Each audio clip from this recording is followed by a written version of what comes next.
இப்போலாம் பணத்துக்கு மதிப்பு அதிகமா இருக்கு. உறவுக்கு மதிப்பு குறையுது. மவுசே பணத்துக்கு தான் அப்படின்னு சிஎம் விஜய் அவர்களுடைய மகன் ஜேசன் அவர்கள் உருக்கமாக சில விஷயங்கள சொல்லியிருக்காங்களாம். அது என்ன அப்படின்றத தான் நம்ம இந்த வீடியோக்குள்ள போய் பார்த்து தெரிஞ்சுக்க போறோம். முதல்வர் ஜோசப் விஜயின் மகனும் இயக்குனருமான ஜேசன் சஞ்சய் பொதுவாக அதிகமா பேச மாட்டாரு. ஆனா சமீபத்துல கொடுத்த பேட்டியில அவர் சொல்லியிருக்கக்கூடிய ஒரு வரி தற்போது சோசியல் மீடியாவுல அதிகமா வைரலாகி வருது, பகிரப்பட்டும் வந்துட்டு இருக்கு. இப்போது பணத்தின் மதிப்பு அதிகரிச்சுக்கிட்டே போகுது. ஆனா உறவுகளின் மதிப்பு நாளுக்கு நாள் குறைஞ்சுக்கிட்டே வருது அப்படின்னு அவர் பேட்டியில சொல்லியிருக்காரு. அது சோசியல் மீடியாவுல பலருடைய பாராட்ட பெற்று வருது.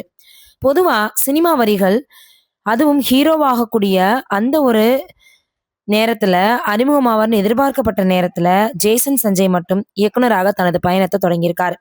லைகா புரொடக்ஷன் தயாரிப்பில் சந்தீப் கிஷன், ஃபரியா அப்துல்லா, அதற்கப்புறமாக கேத்தரின் தெரேசா உள்ளிட்ட பல நடிச்சிருக்கக்கூடிய சிக்மா படத்தின் மூலமாக இயக்குனராக அவர் பார்த்தோம்னா அறிமுகமாகியிருக்காரு.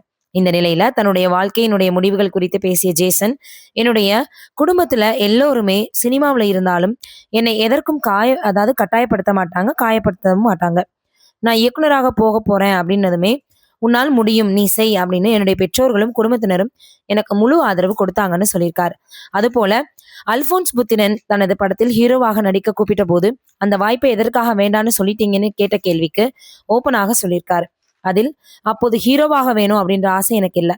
முதல்ல எனக்கு என்னால் என்ன பண்ண முடியும், நம்மளால என்ன செய்ய முடியும் அப்படின்றத நிரூபிக்கணும் அப்படின்னு நினைச்சேன். அதுலயும் அவர் என்னிடம் பட வாய்ப்பு வந்த போது எனக்கு 20 வயது தான். அப்போது அவர் என்னிடம் ஒரு காதல் ரிலேட்டடான படத்தில் நடிக்கணும்னு சொன்னாரு. அது எனக்கு அந்த சமயத்துல சரியா வருமானு தெரியல.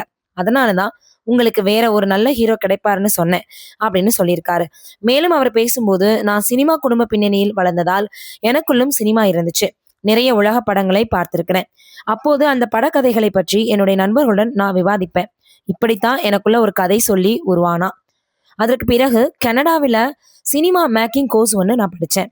படிக்கிற போது ஒரு கதை எழுதினேன். அதை ஒரு குறும்படமா இயக்குனேன். இந்தியா திரும்பின போது என்னிடம் 2-3 கதைகள் இருந்துச்சு. என்னுடைய நண்பர்களுடன் பேசி அதை இயக்க முடிவு செய்தேன் அப்படின்னு சொல்லியிருக்காரு. பிறகு சிக்மா உருவான விதம் பற்றி சொல்லும்போது, நீர், நிலம், காற்று, பணம் இதன் மதிப்பு நாளுக்கு நாள் உயர்ந்துகிட்டே இருக்குது. ஆனா உறவுகளின் மதிப்பு குறைஞ்சுகிட்டே இருக்குது. இது ஏன் அப்படின்னு கேட்பதுதான் இந்த சிக்மா படம். மத்தவங்க உங்களை நம்புறாங்களோ இல்லையோ, நீங்க முதல்ல உங்களை நம்பணும் அப்படின்றதுதான் இந்த படத்தினுடைய மெசேஜ். அதனால ரொம்ப போர் அடிக்கும்னு நினைக்காதீங்க. நிறைய ஆக்ஷன், காதல் காட்சிகளும் இருக்கும். காமெடியும் போகும் அப்படின்னு அந்த பேட்டியில அவர் சொல்லியிருக்காரு. இப்போ ஜேசன் அவர்கள் சொல்லியிருக்கக்கூடிய அந்த ஒரு விஷயம் சமூக வலைதளங்கள்ல ரொம்பவே வைரலா பரவி வந்துட்டு இருக்கு.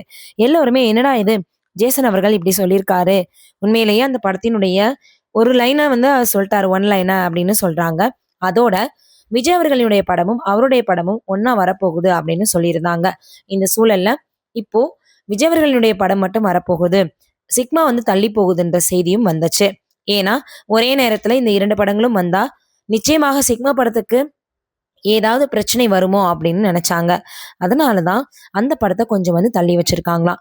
இதனால இப்ப தொடர்ந்து எல்லோருமே சிக்மா படத்தினுடைய எதிர்பார்ப்பு, அதுவும் இவர் இப்ப இந்த பேட்டியில சொன்னதுக்கு அப்புறமா அதிகரிச்சிருக்குன்னு சொல்லிட்டு வராங்க.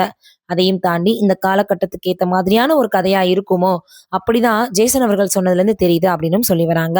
இந்த விஷயம் சமூக வலைதளங்கள்ல வைரலாவும் பரவி வந்துட்டு இருக்கு.